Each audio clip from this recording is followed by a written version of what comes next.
back. Next guest is an Emmy award-winning sports broadcaster who's just come out with a book based on his popular Today Show feature called Spanning the World. Please welcome Len Berman.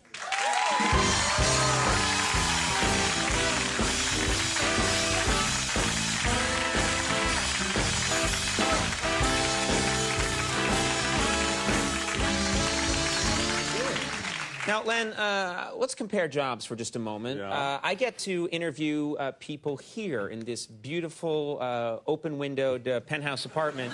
Just play along. And, but you, I don't know if this is a tough part of your job or not, but as a sports broadcaster, you have to go into the locker room, which never seems like that would be a fun place to hang out. No, people do think it's a glamorous place. People like it, really. Yeah, people think it's terrific. I personally don't like it at all. I mean, you have the, showers going, your hair frizzes, you got a million reporters jostling for interviews. The guys are walking around naked. You don't know where to look first.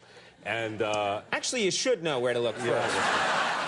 If you're confused, we can talk about that. One person who did like going in the locker room once was my 7-year-old son. I took him to a Georgetown basketball game, and the Hoyas were, at the time, Patrick Ewing was playing for Georgetown. This goes back a few years. Took him in the locker room. He walks out of the locker room. His eyes are big as anything. He says, "Daddy, they have penises the size of fire hoses." I want to publicly... So how's your son doing these days? I just want to publicly thank Patrick Ewing for knocking me down another notch in the eyes of my son. Thank you. Oh, God. Now, you are a lifelong Yankee fan. Well, I grew up a Yankee fan. You grew up a Yankee fan. Yeah, but I think it's tough when you're on the air now, mostly in New York. You have to be... Yeah, you have to be a journalist. Be a journalist, right. Who's your favorite player? And I'm going back to the classic days of the Yankees. Do you have a favorite? Well, so many greats. I had no originality, so Mickey Mantle was Mickey Mantle. Growing up. And, and the big thrill was getting to meet him. And he was always very nice to me. But a friend of mine is a collector of memorabilia. And he pulled out this sheet of paper once, which just floored me. They asked all the old-time Yankees, it was the 50th anniversary of Yankee Stadium, and they asked all the Yankees to choose their most memorable Yankee Stadium moment. So I thought, well, maybe it was the ball Mickey almost hit out of the ball. No one's ever hit a fair ball out of Yankee Stadium, and Mickey almost did. I thought that would be the moment he wrote down. No, it wasn't. I thought it was a catch in the World Series during Don Larson's perfect game. He didn't write down.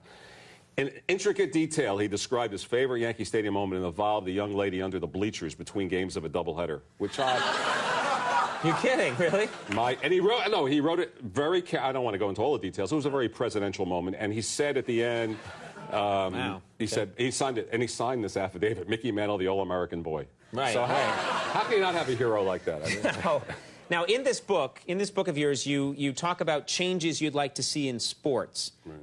Give me examples, because sometimes people are afraid to change the rules at all because they think, no, this is the way it's always been, we can't change. What kind of changes do you want to see? I had a lot of changes for hockey, for example. That sport needs an overhaul. And basketball, just a minor thing. I think some of the colleges, their shorts look like dresses. I mean, they need to go back to wearing real basketball shorts, I think is nice. Baseball, that could be a problem with the fire hose penises, though. That would be...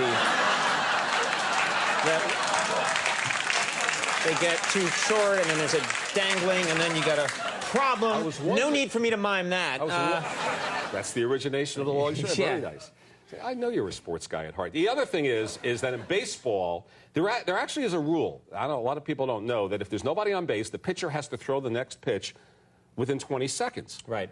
And, it takes forever. I mean, they're looking for the sign, they scratch, they spit, they throw their rosin bag all over the place. Right. And I'd love to see it like a clock on a scoreboard, the way they do in a shot clock in basketball, and it would count down. 5, 4, and the fans would chant, throw the ball already. Right. That'd be kind of cool. It would make the game more exciting. I have an idea for baseball, and I'm serious about this, but hear me out. No, it has nothing to do with the shorts. You seem obsessed with that area. We'll get away from it. I think that when you hit the ball in baseball, you should have a choice of which direction you run in. Think about it. You can either run to first, but once you pick a direction, that's the way. So there'd be a whole level. It'd be going from chess to three-dimensional chess, because you hit the ball, you start running to first. Well, that means you've got to continue in that direction. If you run up the third baseline, you've got to continue. You'd have players passing each other. That would screw up a lot of things, because, most baseball players are right-handed gloves on the left hand, but now if they wear two gloves. This is another thing. Players are wearing two gloves. Great. Plus, we put little hazards out in the field. Things that you'd see on a mini golf course. Obstacle course. Yes. Plus, when someone's... a windmill at shortstop? Yes. Cool. And when someone's tagged out at second, they burst into flame.